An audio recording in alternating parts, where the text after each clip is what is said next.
जाताना ते जय गुजरात. आपण महाराष्ट्र राज्याचे मुख्यमंत्री होतो आणि आता उपमुख्यमंत्री आहोत, याचं विसर त्यांना पडलेलं आहे अमित शहामुळे. स्वतःला ते शिवसेनेचे काय म्हणतात ते प्रमुख नेते वगैरे मानतात, पण ती शिवसेना नसून त्यांची शहासेना आहे. आणि त्याच्यामुळे त्या शहासेनेच्या संहितेस जागून त्यांच्या पक्षाचे प्रमुख अमित शहा यांच्यासमोर त्यांनी अशा प्रकारची लाचारी पत्करली असेल, तर मुख्यमंत्री देवेंद्र फडणवीस यांचं नक्की त्या भूमिकेवर काय मत आहे. बघा, गुजरात हा देशाचा एक महत्त्वाचा भाग आहे आणि बाळासाहेब ठाकरेंनी नेहमी सांगितलं, महाराष्ट्रात आम्ही जय महाराष्ट्र म्हणू, पण पंजाबला गेलो तर मी जय पंजाब म्हणेन त्या त्या राज्यात. गुजरातला गेलो मी तर जय गुजरात म्हणेन.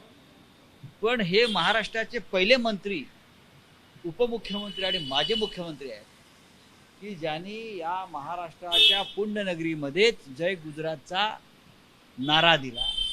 आम्ही जे म्हणतो आहोत की महाराष्ट्र गुजरातला विकण्याची प्रक्रिया सुरू झालेली आहे आणि त्याच्यावरती या सगळ्यांच्या सही शिक्के आहेत, या स्पष्ट झालं. हा महाराष्ट्राचा अपमान आहे.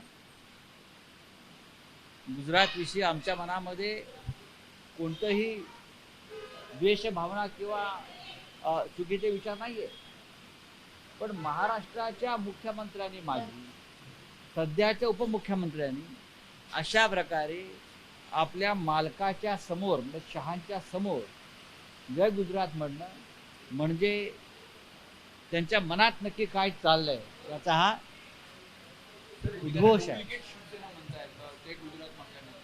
ते डुप्लिकेटच आहेत. त्यांच्या पक्षाचे प्रमुख अमित शहा आहेत ना, म्हणून तर ते डुप्लिकेट नाही, तर त्यांना मी शहा सेना असं म्हणतो. ही शहा सेना आहे आणि आपण शहा सेनेचे सरदार आहोत.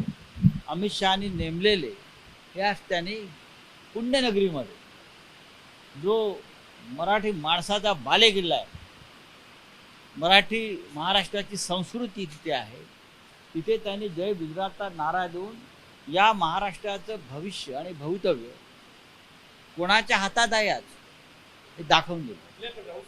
मराठी अमराठी भाषेवरून जेव्हा वाद निर्माण झाला आहे, उपमुख्यमंत्र्यांचं तो विधान आहे, पण आणखी एक व्यावसायिक आहे किडशील केडिया, ज्यांनी म्हटलं आहे की मी मराठी शिकणार नाही, तुम्हाला जे हवं ते करा. 30 वर्ष झालं मी मुंबईत राहतो तर मी मराठी शिकणार नाही. म्हणजे आणि जर अशी बळजबरी होत असेल, ज्या पद्धतीने अमराठी भाषिकांना मारलं जात आहे, ते अत्यंत दुर्दैवी आहे आणि त्यामुळे मी ही माझी टोकाची भूमिका मांडली. नाही, त्यांची टोकाची भूमिका काय आहे ते माझ्या कानावरती आता आलेलं आहे.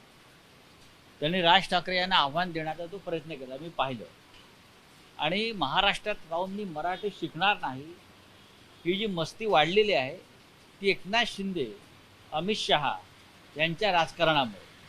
आज जे जय गुजरातचा नारा दिला त्याच्यामुळे त्या केडियासारख्या लोकांना बळ मिळतं आणि मराठीच्या विरुद्ध अशी भूमिका घेता यावी म्हणूनच तर अमित शहाने शिवसेना तोडली आणि फोडली. हेच आहे की उद्या विजयोत्सव होतो आहे, दोन भाऊ एकत्र येणार आहे, त्या पूर्वसंध्येला असा वाद पुन्हा एकदा उफाळून येतो. तुम्हाला काय वाटतं की काय हे नियोजनबद्ध नाही, मला त्याच्याविषयी माहीत नाही. त्यांच्या पोटातलं ओठावर आलं एकनाथ शिंदेच्या. त्यांच्या पक्षाची सुरुवात तर सुरतमध्ये झाली ना, त्यांच्या पक्षाची स्थापना शहासेनेची ही सुरतला झाली. त्यांच्या पक्षाचा जन्म सुरतला झाला, त्याच्यामुळे त्यांच्या गर्भात आणि पोटात जे आहे सगळ्यांच्या ते बाहेर येत आहे. त्यात नवीन काय आहे. एबीपी माझा, उघडा डोळे बघा नीट.